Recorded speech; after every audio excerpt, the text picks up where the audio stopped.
Hello അസ്സലാമു അലൈക്കും, welcome back. ഇന്ന് ഞാൻ വന്നിട്ടുള്ളത് അടിപൊളി ഒരു സ്നാക്കും ആയിട്ടാണ്. സാധാരണ നമ്മുടെ വീട്ടിൽ കാലത്തൊക്കെ ഇഡ്ഡലി ഉണ്ടാക്കി കഴിഞ്ഞാൽ എന്തായാലും കുറച്ച് ബാക്കി ഉണ്ടാവാറില്ലേ. ഇന്ന് നമുക്ക് അത് വെച്ചിട്ട് അടിപൊളിയായിട്ടുള്ളൊരു സ്നാക്സ് ഉണ്ടാക്കാം. ആദ്യം നമുക്കൊരു ബൗളെടുത്ത് അതിൽ മസാലകൾ മിക്സ് ചെയ്യണം. 1 ടീസ്പൂണ് മുളക് പൊടി ചേർക്കാം, 1 ടീസ്പൂണ് ചാട്ട് മസാല ചേർക്കാം. പിന്നെ നമുക്ക് അതിലോട്ട് 1/2 ടീസ്പൂൺ ഉപ്പും ചേർത്ത് നന്നായി മിക്സ് ചെയ്ത് അത് മാറ്റി വെക്കാം. ഇനി നമുക്ക് ഇതിലത്തെ മെയിൻ ഇൻഗ്രീഡിയൻ്റ് ആയ ഇഡ്ഡലി ഇല്ലേ, കാലത്ത് ബാക്കി വന്ന ഇഡ്ഡലി ഉണ്ടാവില്ലേ, അത് കട്ട് ചെയ്തെടുക്കണം. അത് നമുക്ക് ഇഷ്ടമുള്ള ഷേപ്പിൽ കട്ട് ചെയ്തെടുക്കാം കേട്ടോ. ഞാനിവിടെ എല്ലാം നീളത്തിലുള്ള ഷേപ്പിലാണ് കട്ട് ചെയ്തെടുക്കണം. അങ്ങനെ ഓരോന്നായി കട്ട് ചെയ്ത് എല്ലാം നമ്മൾ റെഡിയാക്കിയതിന് ശേഷം ഒരു പാത്രത്തിൽ മാറ്റി വെക്കണം. ഇപ്പോൾ എല്ലാ ഇഡ്ഡലിയും കട്ട് ചെയ്തെടുത്തിട്ടുണ്ട്. ഇനി നമുക്ക് ഫ്രൈ ചെയ്യാൻ ആവശ്യമായിട്ടുള്ള ഓയിൽ ഒരു പാനിൽ ഒഴിച്ച് നന്നായി ചൂടാക്കിയെടുക്കണം. ഓയിൽ നന്നായി ചൂടായതിന് ശേഷം നമ്മൾ നേരത്തെ കട്ട് ചെയ്ത് വെച്ച ഇഡ്ഡലി ഓരോന്നായി ഫ്രൈ ചെയ്തെടുക്കണം.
ഇപ്പം നമ്മൾ എല്ലാ ഇഡ്ഡലിയും ഫ്രൈ ചെയ്തെടുത്തിട്ടുണ്ട്.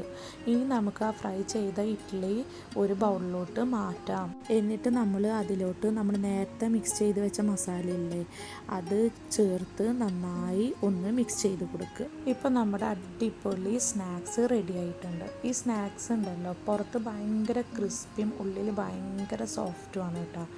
പോരാത്തതിന് നല്ല അടിപൊളി ടേസ്റ്റാണ്. ഇവിടെ അയാൻക്കും നൗഫൽക്കാക്കൊക്കെ നല്ല ഇഷ്ടമായി. ഞാൻ ഉണ്ടാക്കുന്നതിന് മുൻപ് അവർ പറഞ്ഞേ ഞങ്ങൾക്കൊന്നും വേണ്ട എന്നൊക്കെ പറഞ്ഞ ആൾക്കാരായിരുന്നു. സാധനം ഉണ്ടാക്കി പാത്രത്തിൽ വെച്ചപ്പോഴത്തേനും തീർന്നത് അറിഞ്ഞില്ല. അത്രയ്ക്ക് ടേസ്റ്റ് ഉണ്ടായിരുന്നു. നിങ്ങളൊന്ന് ഉണ്ടാക്കി നോക്ക്, നല്ല അടിപൊളി ടേസ്റ്റാവും. ഇന്നത്തെ വീഡിയോ നിങ്ങൾക്ക് എല്ലാവർക്കും ഇഷ്ടമായി എന്ന് വിചാരിക്കുന്നു. നിങ്ങൾക്ക് ഇഷ്ടപ്പെട്ടാൽ please like, share and subscribe. Thank you. അസ്സലാമു അലൈക്കും.